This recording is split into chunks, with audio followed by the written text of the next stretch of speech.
So I just saw The Batman, and it was decent, I think. This movie stars the guy everyone was worried about because he played a vampire in a franchise for teenage girls that one time, and is directed by a guy who made the last two Planet of the Apes movies. I like Dawn, I hate War, and also this cheap copy. I enjoyed this movie, something that hasn't happened with DC live action films since The Dark Knight Rises. I mean, I also enjoy certain aspects of more recent DC films, but that was because there was a cool action scene here and there. However, enjoying a movie from beginning to end? Not since The Dark Knight Rises. So yeah, this was fun. DC is pretty inconsistent when it comes to live action, and the critics aren't reliable to weed out the weak ones. I mean, both Birds of Prey and The Suicide Squad got mostly positive reviews, and those films were...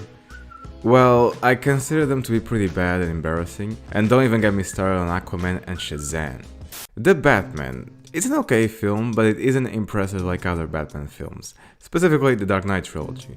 In this movie, the plot follows a very linear path from beginning to end. It's a sort of crime thriller mystery. You follow Batman, who helps the police track down the Riddler, a serial killer who goes after corrupt government officials and also exposes their crimes so the whole city of Gotham can see why he's doing what he's doing and get people on his side. That's pretty much the whole film.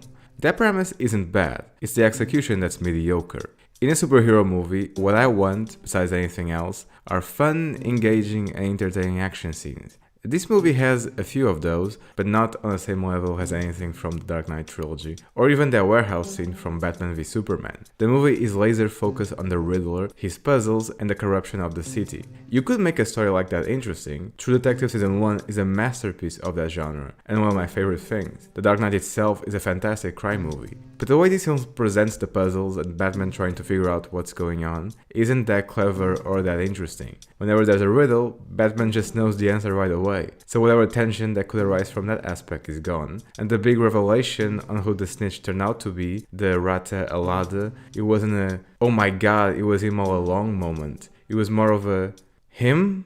Really? Okay. I'm not sure if that makes sense, but sure. A falcon also has wings." I mean, for the majority of the movie, Batman and the audience are trying to figure out who the snitch is.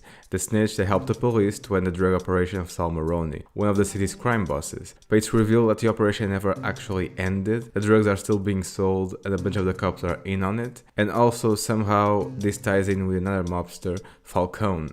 The movie makes it clear that Falcone and Maroni are rivals, but it turns out they are in on a drug business together. This is where it gets confusing. The movie doesn't do a good job at presenting the story. I had to look up the Wikipedia page to see who played Maroni, since I only remember Falcone and the Penguin as major mobster characters. Turns out there was no Maroni in the film. That's why I was so confused. The movie spent a lot of time talking about him, and he's nowhere to be seen.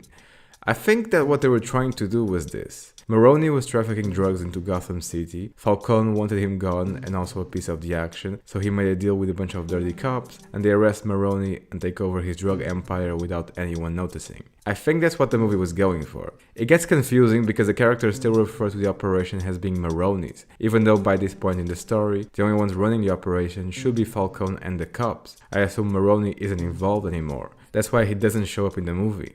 The dialogue could have been better. Now, speaking on Falcone being the snitch, that part doesn't make any sense. Falcone being the one that gave the cops information on Maroni doesn't make him a snitch when you understand the relationship between him and the police. He took over the operation alongside the cops, so it's less of a there was an informant that fucked everything up for Maroni's situation and more of a big play on Falcone's part. He was never really a snitch, he only got rid of the competition. And yet, when Falcone is arrested, the Penguin, who's just a low-level criminal in this movie, starts acting like Falcone is no longer relevant and grows some balls. It doesn't work. Falcone should still have a considerable amount of influence, even if other criminals know he was the one that fucked over Maroni. Is it not known that Maroni and Falcone were rivals? Or is there some sort of code among criminals about not fucking each other up with the help of the police? It gets even worse, because this wasn't a random guy snitching, so his main rival gets locked up. The cops who busted Maroni's operation, they consider themselves to be Falcone's underlings. They are on his payroll. They refer to him as being the de facto mayor of the city. This makes Falcone even more dangerous and eliminates the need for a snitch. Since the cops who busted Maroni are on Falcone's side, they never needed a snitch to begin with. Falcone just had to give them orders and info on Maroni, and they would do the rest themselves. If there was ever a need for someone to take the blame, was when Maroni was being trialed, and the cops could have just put the blame on a random guy that works for Maroni. There was no need for Falcone to expose himself on this level. This would have been the safest and smartest way for Falcone to get rid of Maroni. It feels like the movie was trying to be clever by making the snitch one of the most important characters within the story, someone hard to predict, but they end up with something that doesn't make much sense when you stop and think about it. The movie doesn't have a lot more going on besides that plotline. Catwoman is in the film, but she doesn't do much. Initially, she's the roommate of someone who was kidnapped because they found out about Falcone being the snitch. Then she helps Batman get info on how the cops busted Maroni's operation, but then she disappears and only comes back when Batman was tracking down the current drug operation. And it's unlike her, someone who was extremely worried about her friend being missing in the beginning of the film was there specifically to find more information about her friend's whereabouts. She was just there to steal money from Falcone. She happened to stumble on her friend's body, but it seemed more like an afterthought, like the script was trying to insert that connection again. It was purely coincidental that she found the body. I guess the people who worked on the script thought that Catwoman being emotional would attract audience members more than her just stealing a bunch of money from her father. That's right, Falcone is her dad. That's one of the plot twists of the film, and also one of the many unnecessary additions to make the story more complex. It didn't add that much to the movie, just another reason to show why Falcone is a piece of shit. But I'm pretty sure there were plenty of those already, so I'm assuming it was more of a reason to have Catwoman still be relevant to the movie after her friend got killed. There was a car chase that went on for I don't know exactly how long, but it seemed like a good 10 to 15 minutes. I got sick of it pretty quickly. It was boring. A bunch of close shots of Penguin in one car and Batman in the Batmobile. There were very few wide shots that let you get a good look at the geography and admire the scale of the sequence itself.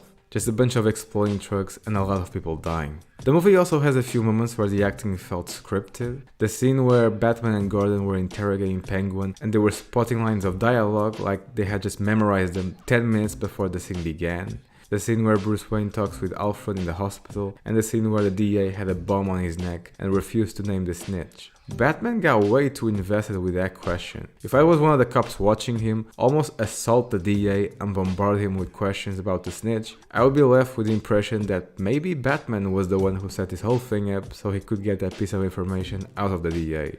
It looked very sketchy.